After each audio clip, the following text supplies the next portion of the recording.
Hey, what's going on YouTube? This Big Dog Lay with Big Dog Fitness 4484, and this is phase 2, and this is gonna be legs, both exercise with both routines. I'm gonna be showing y'all this week.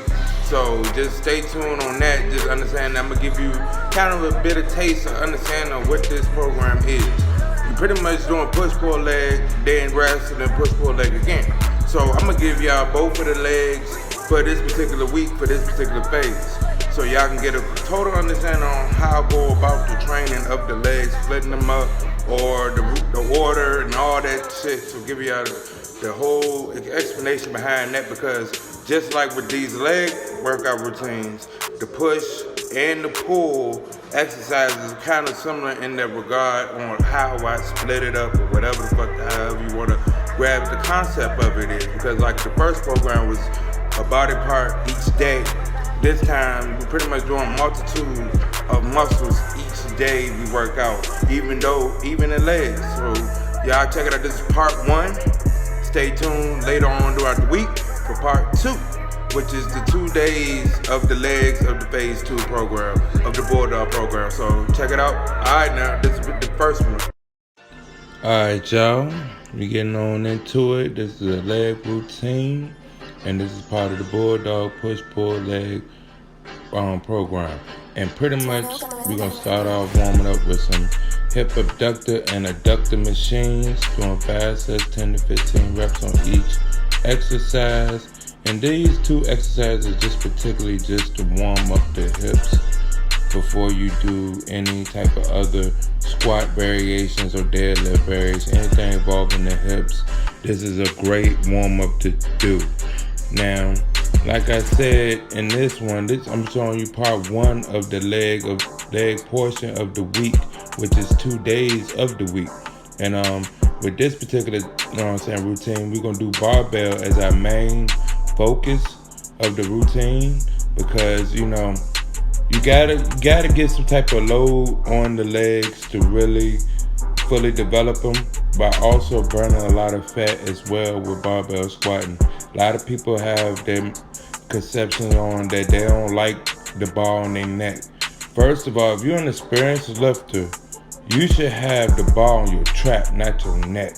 That's that part before the neck on your shoulder area, which is a lot safer and feels actually better on your back or on your neck anyway, if you just balance it right. And with this progression that I'm doing on this particular day, I'm not relatively worried about going heavy.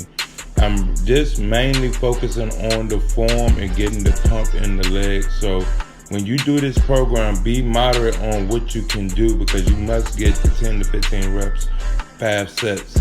So don't be wise on what weight you put on that. Me, I'm not going relatively heavy. I'm not going to 315, anything like that. I'm just strictly just trying to go to where I can handle enough stimulation in the legs, because the main thing is to fully develop the hips, the hamstrings, the quads, and even calves and lower back development. That's the main key of me doing the barbell squat. It's for those particular reasons, all in one exercise, because any other exercise is just isolation movements, unless you're doing a deadlift, which has a multitude of muscles as well.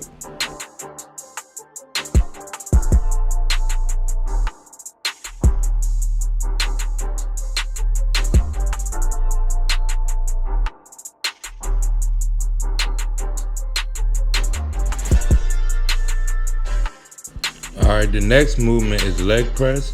And like I've always said, I love leg press because it just isolates just the legs, no other stability muscles involved, like the barbell squat, which that's why I do the barbell squat and do it first on this particular day.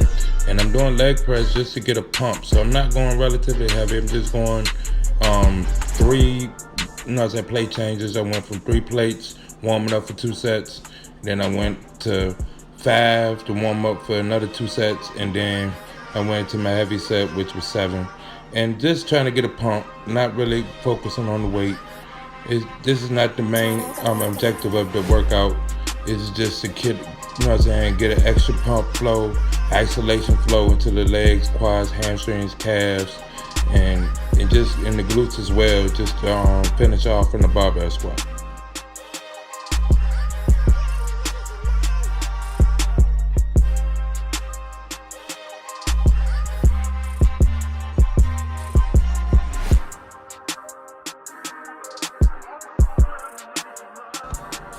Now to our unilateral movement, and that's gonna be weighted lunges, single leg, you know what I'm saying, 5 sets, each leg, 10 to 15 reps. And I went, you know what I'm saying, at a pretty moderate weight. Like I said, I got bad knees, so I can't go to super heavy. But I went to what I can handle from 55 to 45 to 35.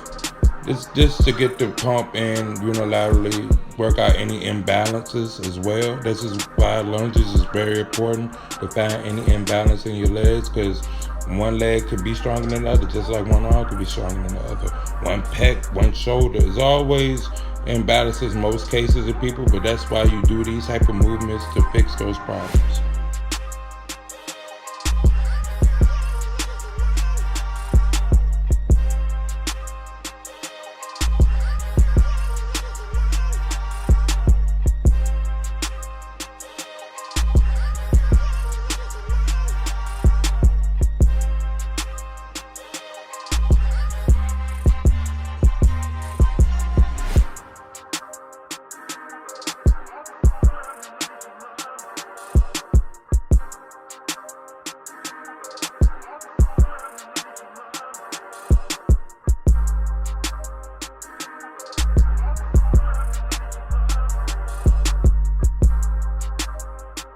And then we're gonna go into hip thrusters. I love hip thrusters. You know, I've done them with the bar on my waist, and it's uncomfortable, to be honest. But you gotta add padding just to protect yourself, or a towel or whatnot. I love this machine because it just eliminates all that bullshit. So yeah, you definitely need to do this to strengthen up them hips. You need the hip drive in all these exercises.